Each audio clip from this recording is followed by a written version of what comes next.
It's New Year's!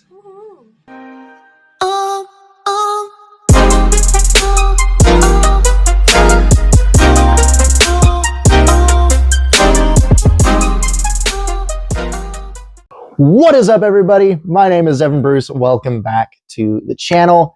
As you guys know, today is New Year's Eve. It is the end of the year 2025, and tomorrow starts off a brand new year and a brand new year for the channel. This year, we've done a lot. The channel has progressed so much in the past year. We've had a really good couple opportunities throughout the year, and we've been able to push out a lot more content this year. There was a bit in time where I was a little hesitant and not wanting to upload content or just falling behind. But this was a really good year, both for channel growth and personal growth. You know, we've done a lot throughout the year. And it all really kind of got started off at the beginning of the year back in March during the NASCAR weekend in Vegas for the Pennzoil 400. Being able to talk with Brendan Gaughan just the week before, or the week of, I should say. It was on a Monday. And him being able to get an interview or time slot set up with Daniel Hemric, as him and South Point were sponsoring the 19 truck for that truck race in Vegas. And I also can't thank McAnally Hilgeman Racing enough for allowing that opportunity to happen. And of course, Brendan Gaughan being able to get that set up, really being on a personal level with Brendan helped out a lot with that.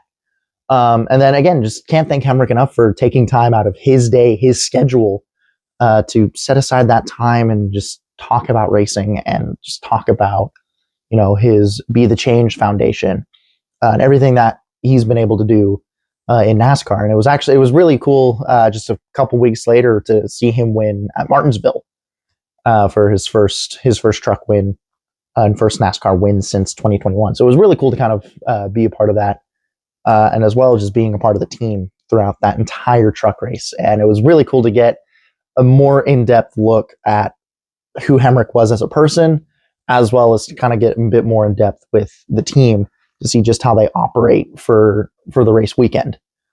And again, that wouldn't have been possible without the growth that we've made throughout the last couple of years, and without the help of South Point and Brendan Gaughan. So really, really appreciate them a lot for the help this year for that.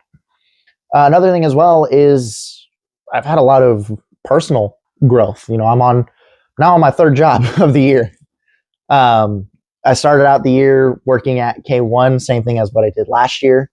And then I eventually left K1, went to another karting opportunity with F1 at the Grand Prix Plaza, and worked there from day one of opening all the way to the last day of operation for the year. And I'm really excited, really hoping to get back for next year when we open back up again. But being a part of that and being in the paddock area that the Las Vegas Grand Prix takes place was really fun. I had a couple of really good opportunities through that. Met a lot of really, really awesome people. Made a lot of good friends, and even got to work with some content creators as they came in and did events at the plaza. So that was really fun to do that. And then right now I'm currently a professional driving coach at Dream Racing, which just that in itself is a little bit mind-blowing to me as well, because I'm a kid. I'm simply here just doing sim racing and karting. You know, I'm not doing anything spectacular. I'm not in NASCAR or running late models at the bull ring or anything like that. But the opportunity presented itself, and it was really down to JT and Matt Jaskol. For those of you guys who are into the NASCAR world and are a NASCAR fan, if you guys know who Matt Jaskol is, he raced a couple times in the NASCAR Xfinity Series and the Craftsman Truck Series for a couple of starts. Most notably, he skydived into the Las Vegas Motor Speedway for driver introductions just a few years ago. So he was one of the reasons why I was able to get the job at Dream Racing. Him and JT both put in a word for me and vouched, and it's been a lot of fun. And I'm just trying to chip away and trying to get just more opportunities through Dream Racing. As one of the things that you can get through there is a racing license through FIA, and I think it's a silver grade license with the FIA.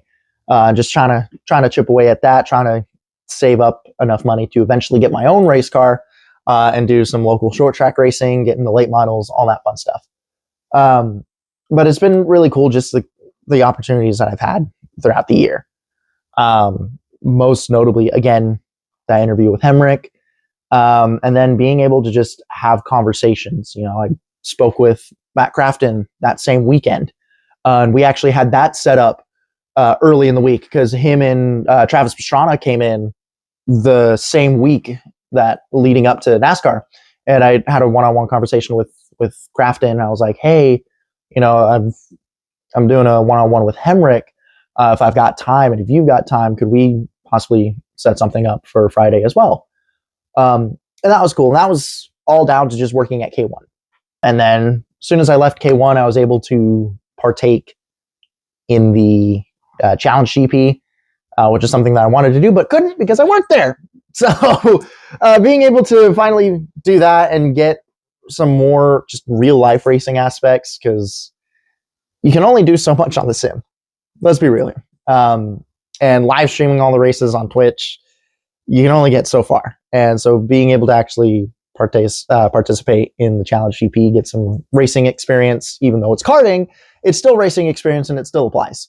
And you can still learn things and take things from there, apply it to sim racing, take some of the things from sim racing, apply it to karting, and then take both and apply it to Dream Racing and have the opportunities there. And being able to give you guys content. We are going to participate next year. We're going to participate for the full season. Hopefully we have an opportunity to win the championship. We finished, I think, 13th in points this year because I only raced for 4 months because we did take a 3-month break because I was just annoyed and pissed off at K1.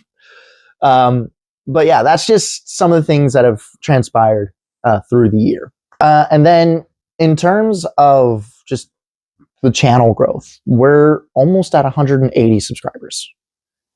And when I started the channel, 8 years ago, I didn't think we'd even get that far, and just being able to roll out content and the type of content I want to make has been a lot of fun.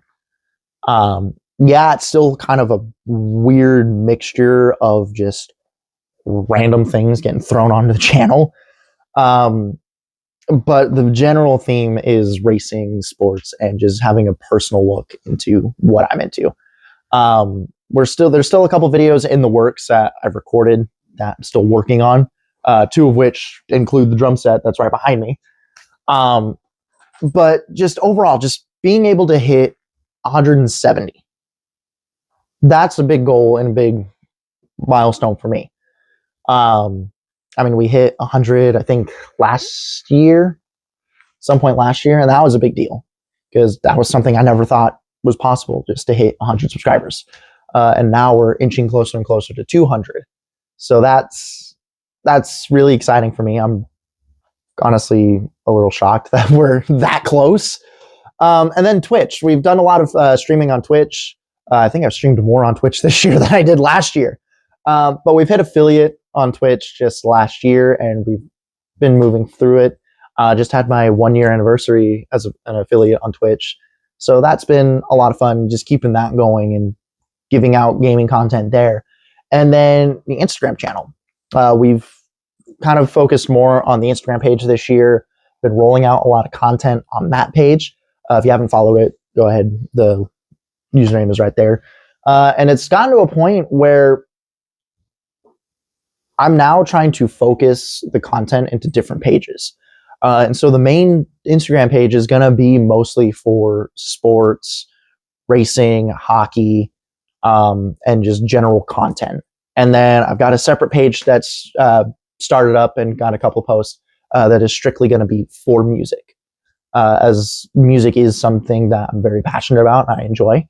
As you can see behind me, I've got a drum set. I've got 2 of them. One of them is in the other room. I moved that away. but it's something that I'm very passionate about, and I enjoy talking about music, and it's something that I want to follow and continue. But I don't want it to kind of overtake and flood the Instagram page and have it mostly be about racing and gaming and hockey.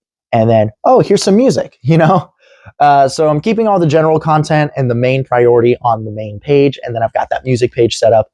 If you want to go ahead and follow that, it's going to be right here as well. And that's something that I didn't really think I would have done if it wasn't for the Ice Nine Kills drum cover kind of blowing up a little bit on Instagram. And so I pushed that over to the main page, doing a lot more music related stuff on that page, like music countdowns, top 10s, top 5s, all that fun stuff. But again, that page is starting to kick off. I might be making another page strictly for gaming and trying to separate out more. And then everything's going to get thrown onto this channel. There's really not going to be a main focus on the YouTube channel. It's going to be kind of a mixture of everything.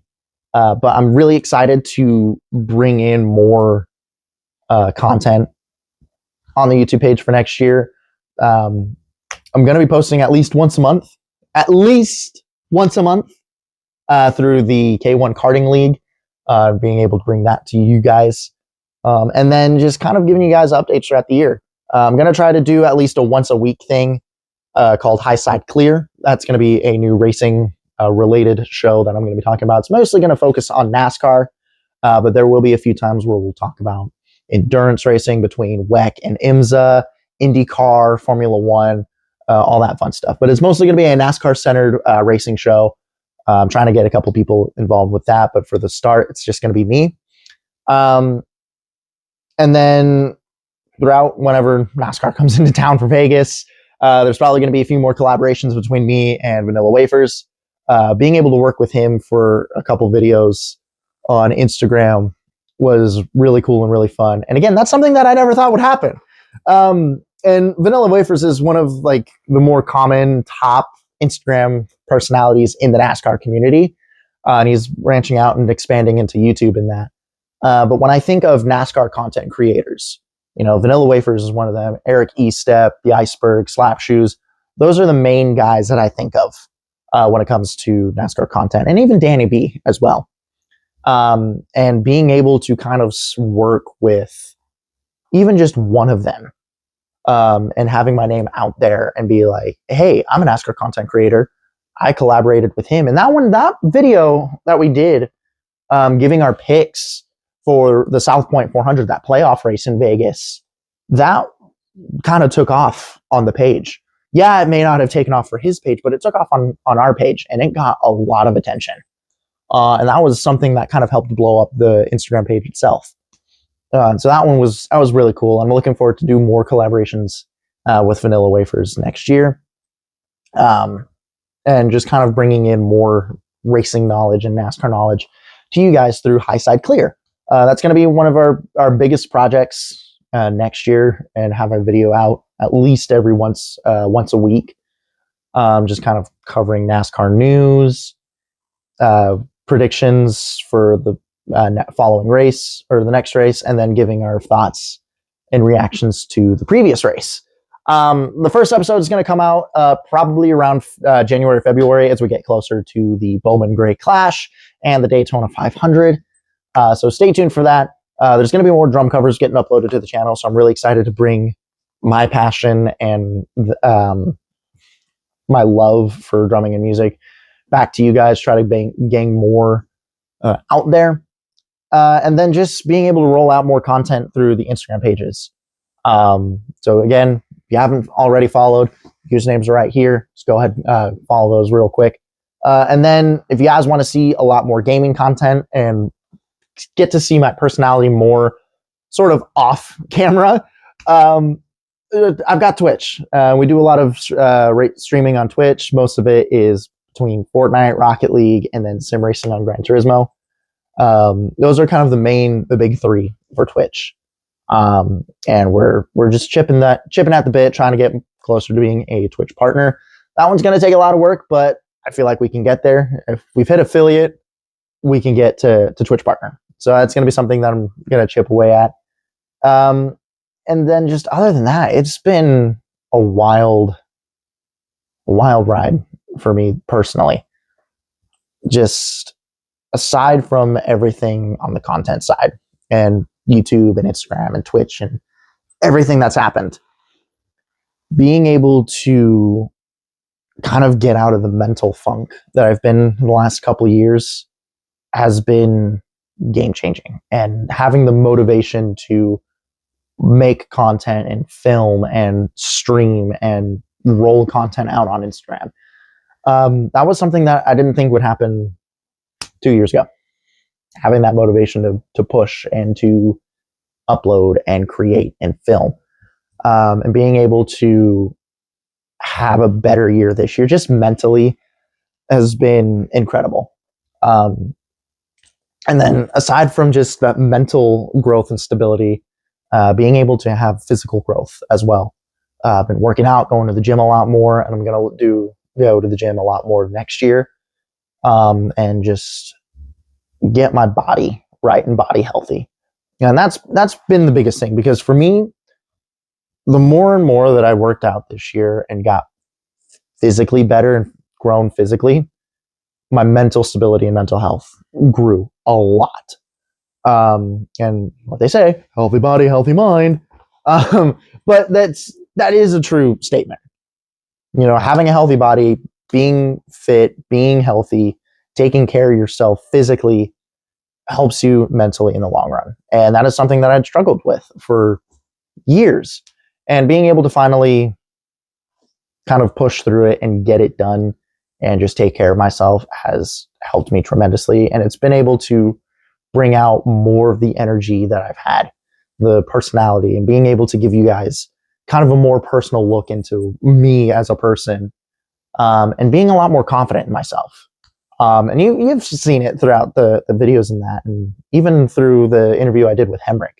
You know, that was probably, I was nervous for that, but I presented myself in a way that made it seem like I knew what I was doing, even though I was stressing on how to get it right, and I was nervous and was just trying to figure out, like, okay, what questions do I ask? I spent like the entire week doing research and writing questions and trying to figure out, because I was stressing, because this was a really big opportunity. And I'm really glad at how that came out. And if I was to do that last year or even 2 years ago, I would have crumbled. And just not having that mental instability the last couple of years, that wouldn't have happened. You know, but having that sort of comfort and that confidence helped me do that. And just being able to ride that high throughout the rest of the month, and then carry it on into the rest of the year, continuing the growth, continuing the confidence. And I feel comfortable in my own skin, which is something that I haven't been able to do for years. So finally being able to be confident in my looks and confident in my appearance, and then just not having just lingering mental health has been spectacular. And I'm really looking forward to carrying that growth next year. Hopefully it continues and nothing bad happens. But it's just one of those things where not a lot of people are willing to open up. And I'm now at a point where I feel like I can. But it's one of those things. You know, you take care of yourself, you do the things right, you do well, it's going to happen. It's going to come. Things are going to click in the right places. But yeah, the personal growth that I've been able to garner, the career growth that I've had between going from karting, from K1, being underappreciated there, to being one of the more valuable people at F1, and then having the opportunity through Dream Racing. Just having that career growth has been phenomenal. And then just having the content growth throughout this year has been incredible. And a lot of this, especially for the content, wouldn't be possible without you guys and your guys' support. So I thank you guys so much for making 2025 one of the best years of content wise. And as always, I will see you guys next year. Ha! Thought I was going to say next episode. Nope, next year. Hopefully, you guys stick around. And as always, I will see you guys in the very next episode. Happy New Year. Don't be stupid. Peace.